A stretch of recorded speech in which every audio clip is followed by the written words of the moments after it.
warahmatullahi wabarakatuh.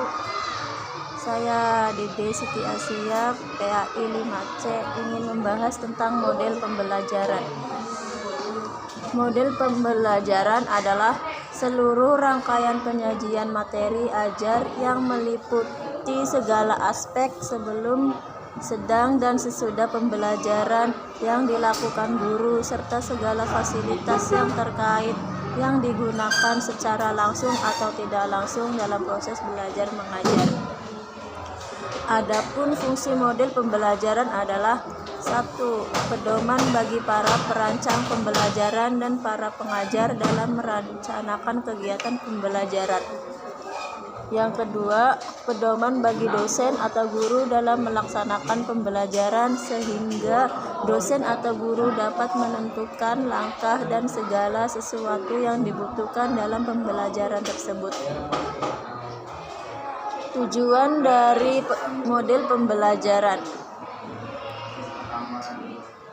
Tujuan dari model pembelajaran yaitu merupakan model belajar. Tujuannya adalah membantu siswa memperoleh keterampilan, nilai, cara berpikir, dan cara mengekspresikan diri mereka sendiri, juga mengajari cara mereka belajar. Selanjutnya yaitu pengertian model pembelajaran menurut para ahli. Menurut Joyce dan Weil adalah model pembelajaran menurut beliau adalah suatu rencana atau pola yang dapat digunakan untuk membentuk sebuah kurikulum, merancang bahan-bahan pembelajaran, dan membimbing pembelajaran di kelas atau lingkungan belajar lainnya. Menurut Trianto, model pembelajaran menurut Trianto adalah suatu perencanaan atau pola yang digunakan sebagai pedoman dalam kegiatan pembelajaran di kelas atau tutorial. Menurut Slavin, model pembelajaran adalah suatu acuan kepada suatu pendekatan pembelajaran termasuk tujuannya, sintaksnya, lingkungannya, dan sistem pengelolaannya. Menurut Trianto, model pembelajaran merupakan pendekatan yang luas dan menyeluruh serta dapat diklasifikasikan berdasarkan tujuan pembelajarannya, sintaks atau pola urutannya, dan sifat lingkungan belajarnya. Masih banyak pengertian model pembelajaran menurut para ahli, dan yang tercantum hanya sebagian kecil dari argumen dan pendapat ahli. Lanjut saja singkat. Hubungan teori belajar dengan model pembelajaran. Teori belajar merupakan dasar mengembangkan model yang akan digunakan. Model belajar menjadi ketentuan dalam menentukan langkah-langkah yang akan dilakukan dalam proses belajar yang akan dilaksanakan, mengharapkan hasil belajar yang baik, sebab hasil belajar yang baik dapat membantu mereka dalam mencapai tujuannya.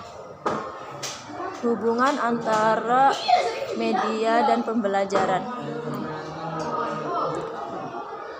Hubungan antara media dan pembelajaran yaitu adalah peran media dan sumber belajar adalah sebagai alat pembelajaran yang memudahkan guru dalam menyampaikan materi kepada siswa dengan harapan dapat meningkatkan hasil belajar siswa.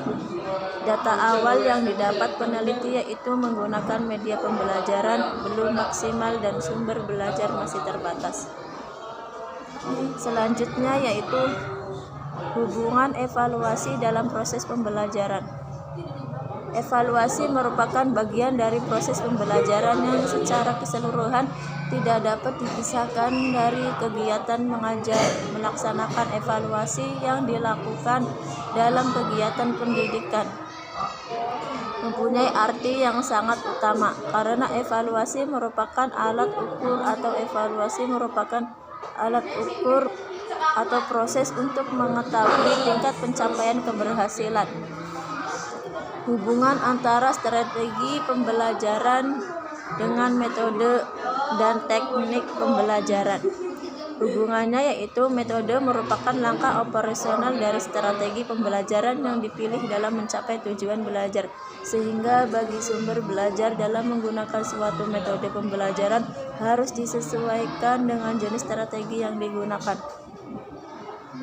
Selanjutnya yaitu perbandingan model pembelajaran.